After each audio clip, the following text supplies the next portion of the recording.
Health news మీకోసం.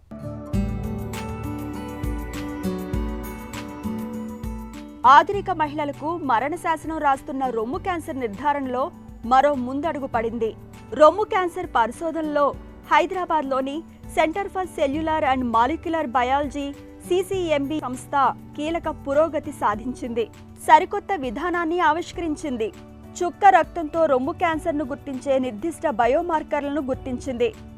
Clinical trials విస్తృతమైన ధృవీకరణ అనంతరం ల్యాబ్ ఆన్ చిప్గా అభివృద్ధి చేసేందుకు అవకాశం ఉందని పరిశోధకులు చెబుతున్నారు. CCMBలోని క్యాన్సర్ బయాలజీ శాస్త్రవేత్తలు చేపట్టిన పరిశోధనలో రొమ్ము క్యాన్సర్కు సంబంధించి కొత్త విషయాలు వెల్లడయ్యాయి. రొమ్ములోని కణజాలాన్ని సేకరించి చేసిన బయోప్సీ పరీక్షలతో రక్త నమూనాలతో చేపట్టిన కంప్యూటర్ ఆధారిత పరీక్షలను సరిపోల్చారు. రెండిటిలోనూ ఒకే రకమైన ఫలితాలు వచ్చినట్లు పరిశోధకులు నిర్ధారించారు. అయితే మరింత విస్తృతమైన ధృవీకరణ, క్లినికల్ ట్రయల్స్ అవసరమని పరిశోధకులు తెలిపారు. ఎప్పుడంటే అప్పుడు, ఎక్కడంటే అక్కడ వేలుకొనపై ఒక రక్తపు చుక్కతో ఎలాగైతే మధుమేహ స్థాయిని తెలుసుకుంటున్నారో అలాగే ల్యాబ్ ఆన్ చిప్గా అభివృద్ధి చేయగలిగితే మన దేశంలోని గ్రామీణ మహిళలకు అది వరంగా మారుతుందని పరిశోధకులు పేర్కొంటున్నారు.